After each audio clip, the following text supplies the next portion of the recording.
80% से ज़्यादा मामलों में कोरोना के मरीज को या तो कोई सिम्टम नहीं होते या बहुत मामूली से सिम्टम होते हैं, जैसे मामूली बुखार, मामूली खांसी। ऐसे लोगों को अस्पताल में भर्ती होने की बिल्कुल ज़रूरत नहीं है। आप अपने घर में रह के अपनी देखभाल कर सकते हैं। घर में रह के क्या क्या करना है, क्या क्या एहतियात बरतनी है, इसके लिए हमने ये वीडियो बनाया है। बस एक बात का ख्याल रखना, घबराना नहीं है।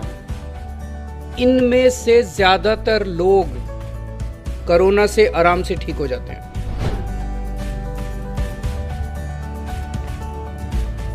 अगर आपका कोविड-19 टेस्ट पॉजिटिव आया है तो घबराने की कोई जरूरत नहीं है।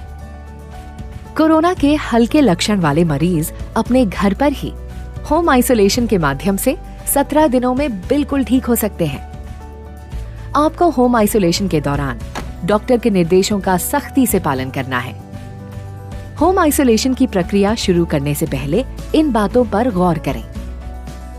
घर में कोरोना संक्रमित व्यक्ति के लिए अलग हवादार कमरा और टॉयलेट होना अनिवार्य है। यदि ऐसा नहीं है तो अपने डॉक्टर को अवश्य बताएं ताकि हम आपके लिए दिल्ली सरकार के कोविड केयर सेंटर में व्यवस्था कर सकें। कोरोना संक्रमित व्यक्ति की 24 घंटे देखभाल के लिए एक व्यक्ति का होना बेहद जरूरी है।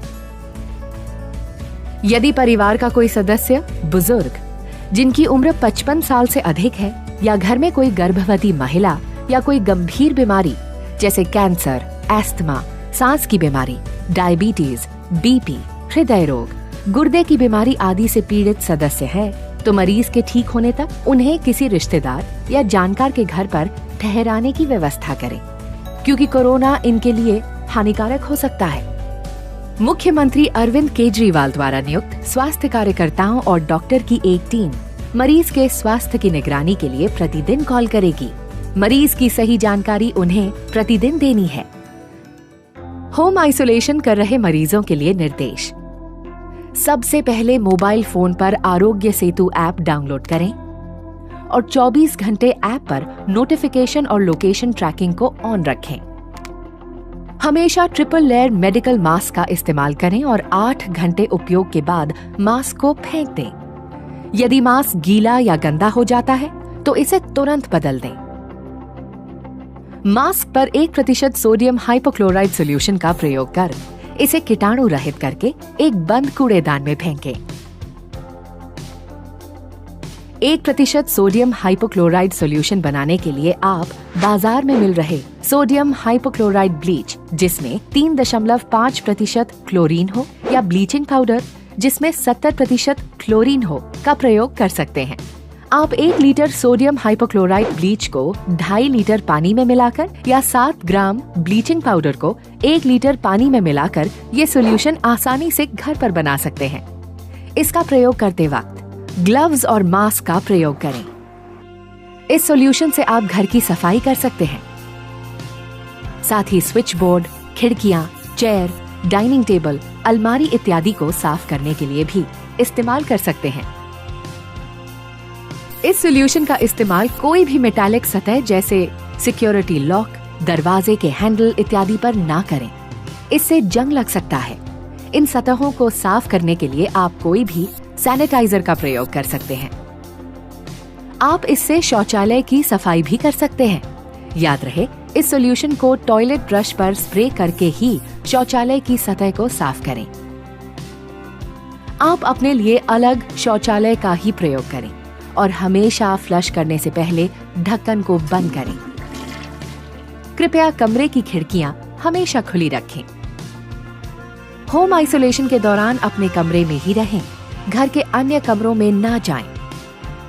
दरवाजे, खिड़कियां, टेबल जैसी चीजों को छूने से बचें, जिससे घर के अन्य सदस्यों को कोरोना से संक्रमित होने का खतरा न हो। अपने हाथों को साबुन और पानी से कम 40 सेकंड तक अच्छी तरह से धोएं या उन्हें 70% अल्कोहल युक्त सैनिटाइजर से साफ करें। अपने घर के अन्य लोगों के साथ व्यक्तिगत वस्तु जैसे बर्तन, तौलिए आदि को साझा ना करें। आपके कमरे की बार बार छुए जाने वाली चीजें जैसे टेबल, दरवाजे का handle, mobile phone, computer, remote इत्यादि को 1% हाइपोक्लोराइड सॉल्यूशन या सैनिटाइजर से साफ करें। डॉक्टर द्वारा बताई गई दवाइयाँ नियमित लेते रहें। यदि आप किसी अन्य बीमारी की दवाइयाँ लेते हैं तो डॉक्टर की सलाह जरूर लें।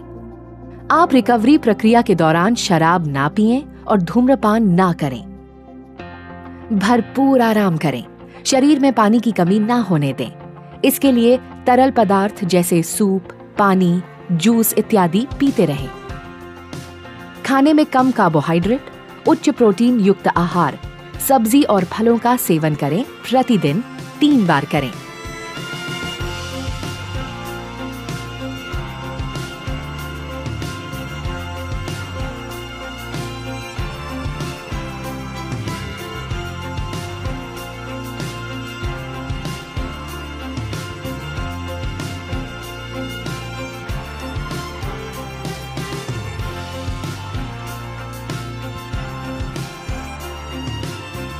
याद रहे, होम क्वारंटीन की प्रक्रिया शारीरिक अलगाव है, भावनात्मक अलगाव नहीं।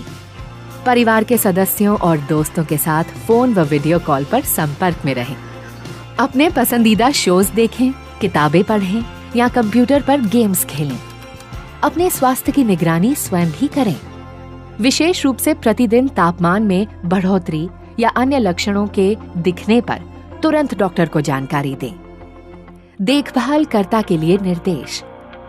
अपने मोबाइल फोन पर आरोग्य सेतु ऐप डाउनलोड करें और 24 घंटे ऐप पर नोटिफिकेशन और लोकेशन ट्रैकिंग को ऑन रखें।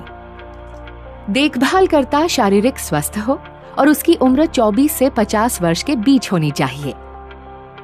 आपको डायबिटीज, बीपी, हृदय रोग, एस्थमा, फेफड़ों या लिवर का रोग जैसी कोई बीमारी ना हो, या आप इम्यूनो कॉम्प्रोमाइज्ड, गर्भवती और कैंसर पीड़ित भी ना हो। आपको हमेशा फोन द्वारा हमारे स्वास्थ्य कार्यकर्ताओं के संपर्क में रहना होगा। मरीज के साथ एक ही कमरे में हो तो ट्रिपल लेयर मेडिकल मास्क का प्रयोग अवश्य करें और उपयोग के दौरान मास्क के सामने वाले भाग को ना छुएं। यदि मास्क गीला या गंदा हो जाता है तो उसे तुरंत बदलें। मास्क को हमेशा पीछे से खोलें और डिसइंफेक्ट करें। मास्क को हमेशा बंद कूड़ेदान में ही फेंकें। मरीज या मरीज के वातावरण के संपर्क में आने के बाद हाथों को अच्छे से धोएं।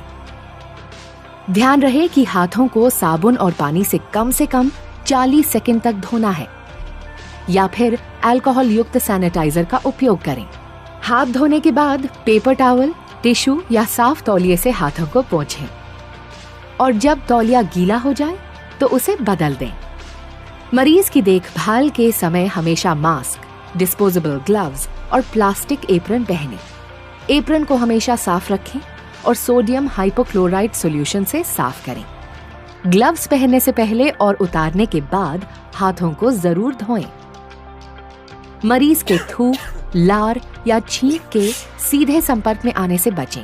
कोरोना संक्रमित व्यक्ति द्वारा उपयोग की गई वस्तुएं जैसे बर्तन, तौलिया या बेडशीट के सीधे संपर्क में आने से बचें। कृपया ये सुनिश्चित करें कि आप भोजन देते समय मरीज के सीधे संपर्क में नहीं आए। खाना हमेशा कुछ दूरी पर रख दें और हमेशा उनके बर्तनों को संभालते समय डिस्पोजेबल ग्लव्स का उपयोग करें। मरीज द्वारा उपयोग हुए बर्तनों को साबुन या डिटर्जेंट से साफ करें और साफ करते वक्त डिस्पोजेबल ग्लव्स पहनें। बर्तनों को फिर से उपयोग किया जा सकता है। मरीज द्वारा उपयोग किए जाने वाले वस्तु जैसे कपड़े, तौलिए, बेडशीट की सफाई या हैंडलिंग करते समय ट्रिपल लेयर मेडिकल मास्क और डिस्पोजेबल ग्लव्स का उपयोग करें। मरीज के कपड़े, बिस्तर, तौलिए को अलग करें और 60 से 90 डिग्री सेल्सियस गर्म पानी व डिटर्जेंट से धोएं। अगर वॉशिंग मशीन है तो उन कपड़ों को अलग से धोएं और धूप में अच्छे से सुखा लें। मरीज के कमरे, बाथरूम और शौचालय की सतहों को रोजाना कम से कम 1 बार साफ करें। सफाई के लिए पहले घरेलू साबुन या डिटर्जेंट का उपयोग करें। इसके बाद 1% सोडियम हाइपोक्लोराइड सॉल्यूशन से डिसइंफेक्ट करें। आप खुद भी डॉक्टर की सलाह अनुसार दवाई लें। मरीज के करीबी संपर्क में रहने वालों को प्रतिदिन शरीर के तापमान के साथ अपने स्वास्थ्य की निगरानी करना अनिवार्य है। अगर वे कोविड-19 के किसी भी लक्षण को पाते हैं तो इसकी तुरंत रिपोर्ट करें। होम आइसोलेशन के पहले दिन से मरीज के ठीक होने तक ये कोशिश करें कि घर का कोई सदस्य घर से बाहर ना निकले। अपने रिश्तेदारों या पड़ोसियों से अनुरोध करें कि वो आपकी जरूरत की चीजें जैसे दूध, सब्जी, फल इत्यादि खरीद कर आपके दरवाजे पर रख दें। अन्यथा इन चीजों को आप होम डिलीवरी के माध्यम से भी खरीद सकते हैं। स्वयं और अपने परिवार की सुरक्षा के लिए इन नियमों का सख्ती से पालन करें। मरीज अपने स्वास्थ्य की निगरानी कैसे करें? दिन में 2 बार, सुबह और रात, या कभी आपको बुखार महसूस होता है तो स्वास्थ्य परीक्षण जरूर करें। आश्रित मरीजों के मामले में देखभाल करने वाले तापमान चेक कर सकते हैं। प्रतिदिन अपनी पल्स दिन में 2 बार 1 मिनट के लिए जांचें। मरीज या देखभाल करने वालों द्वारा पल्स की जांच के लिए अपनी तर्जनी और मध्यम उंगलियों को अपनी कलाई, अंगूठे के आधार पर रखें। 1 मिनट तक गिनें कि आप कितने बीट्स महसूस करते हैं। आप 30 सेकंड तक बीट्स गिनकर उस संख्या को 2 से भी गुणा कर सकते हैं। जांच के बाद तापमान, पल्स रेट और कोई अन्य लक्षण को एक कॉपी पर समय और तारीख के साथ नोट करें तथा मेडिकल टीम को रोजाना बताएं। अगर आपका तापमान 100 डिग्री फ़ारेनहाइट से ज्यादा या पल्स 100 बीट्स प्रति मिनट से अधिक हो तो कृपया अपने स्वास्थ्य कार्यकर्ता से तुरंत संपर्क करें। बुखार के अलावा कोविड-19 के लक्षणों के लिए सतर्क रहें। इन संकेतों के मिलते ही डॉक्टर की सलाह पर मरीज को हॉस्पिटल ले जाना पड़ सकता है। सांस लेने में कठिनाई, छाती में लगातार दर्द या दबाव, मानसिक भ्रम, होठों या चेहरे का नीला पड़ जाना, यदि उक्त लक्षण दिखें तो कृपया अपने स्वास्थ्य कार्यकर्ता से तुरंत संपर्क करें। पड़ोसियों के लिए खास निर्देश। यदि आपकी बिल्डिंग में कोई कोरोना मरीज होम आइसोलेशन में है तो बिल्कुल चिंता करने की जरूरत नहीं है। आपको सिर्फ कुछ सावधानियां बरतनी है जिससे आप अपने और अपने परिवार को कोरोना से सुरक्षित रख सकते हैं। बिल्डिंग के अक्सर छुए जाने वाले कॉमन एरियाज जैसे सीढ़ियों की रेलिंग या लिफ्ट के बटन इत्यादि को प्रतिदिन 2 बार 1% सोडियम हाइपोक्लोराइड सॉल्यूशन से सैनिटाइज करें। अगर आपके पड़ोस में कोई होम आइसोलेशन में है तो उनसे संपर्क में रहें और उनका मनोबल बढ़ाएं। जब तक वो ठीक ना हो तब तक उनकी मदद करें और उनके जरूरत का सामान दरवाजे के बाहर रख दें। पैसे की लेन देन डिजिटल पेमेंट्स द्वारा या मरीज के ठीक होने के बाद ही करें। रिकवरी प्रक्रिया और परीक्षण। होम आइसोलेशन के मरीज लक्षणों के शुरुआत के 17 दिनों के बाद और अगर 10 दिन तक बुखार न हो तो अपना होम आइसोलेशन खत्म कर सकते हैं। 17 दिनों के बाद हमारी टीम आपके लक्षणों की जांच करके आपको औपचारिक तौर पर बताएगी कि आप होम आइसोलेशन खत्म कर सकते हैं या नहीं। होम आइसोलेशन के अंत में लैब टेस्ट करवाने की जरूरत नहीं है। कृपया बताए गए सभी निर्देशों का पालन सख्ती और ईमानदारी से करें और अपने स्वास्थ्य की अच्छी देखभाल करें। हम आपके बेहतर स्वास्थ्य एवं देखभाल के लिए हर पल तत्पर हैं। तो अगर आपको कोरोना हो गया है लेकिन कोई सिम्टम्स नहीं है या मामूली से सिम्टम्स हैं तो आप अपने घर पे रह के अपनी देखभाल कर सकते हैं। इस वीडियो में जो बताया गया है उसका पूरी तरह से पालन करें और घबराना नहीं है। हम दिल्ली वालों ने बड़े बड़े काम किए हैं, इस बार कोरोना को भी मिलके हराएंगे।